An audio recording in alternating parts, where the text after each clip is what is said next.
World of Warcraft is a game inextricably linked to the idea of places. Moving from one zone to the next, exploring each area of the world map, entering a dungeon or raid for a certain piece of loot, or scouting out many locations at once from the back of a griffin or windrider. Nearly every piece of the game involves some type of navigation or geography. There are plenty of spots crucial to your leveling journey, some that you might check out, and others that most players breeze right by without looking at what's around them. Today, I want to take some time to recognize and go over one specific place, one little piece of Azeroth that is one of my personal favorites and one that has many fun details to appreciate. This is the story of Three Corners, the quiet crossroads of classic WoW. As always, thank you for the fun comments and support, and with all that being said, let's get right into it.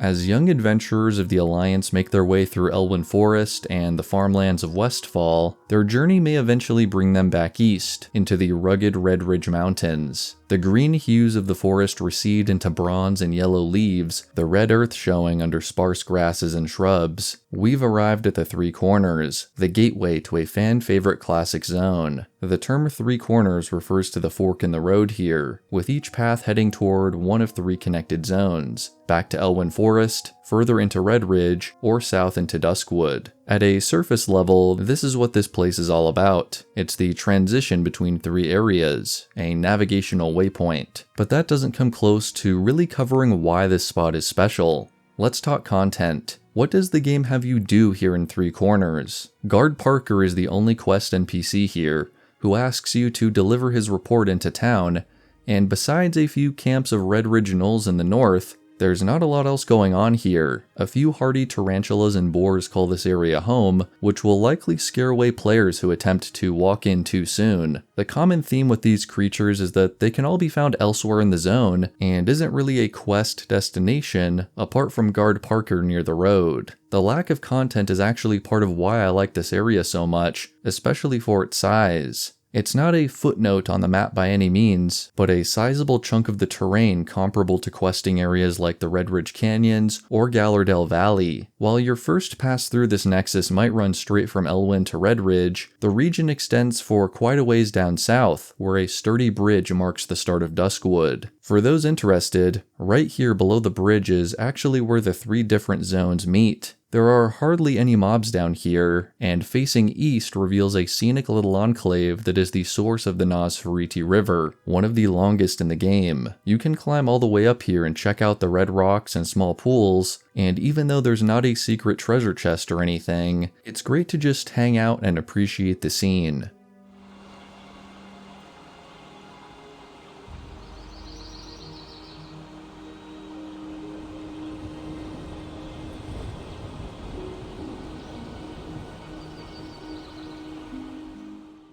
Returning to the path, I think Three Corners also does a great job of setting up the geography you can expect in the rest of the zone. Massive chunks of rock are embedded in the hillside, which I made a geology video on last year, and it's also neat to see the path bend around the rocky outcrop nearby. This is exactly the type of visual storytelling I love in classic WoW. Red Ridge is the frontier of the human lands, where things are just a little less civilized, and a little less green. I also love the small campfire in the north, which gives you a great view of Lakeshire, as well as the contrast between the sunny hills and shaded woods of the Lake Ridge Highway in the east. And of course, you might run into Antonio Pirelli on the road here someday, offering you his wares as you trek into the mountains. It's details like these that make repeat playthroughs, especially slow and steady ones, even more enjoyable. Three Corners is the connective tissue between three busy early game zones, and yet here, in the middle of it all, is a brief moment of quiet solitude, with not much action to speak of, and I think it should stay that way.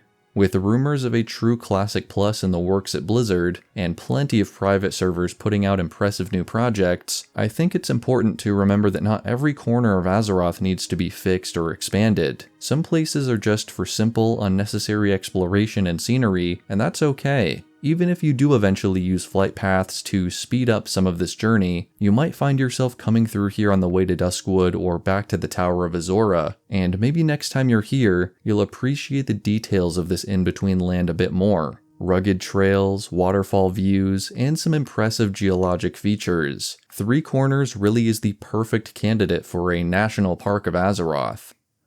Thank you all so much for watching. I hope you enjoyed this look at an overlooked part of the world, and maybe in the future I'll talk about more of these places that catch my attention in the same way. Until next time, may the Force be with you.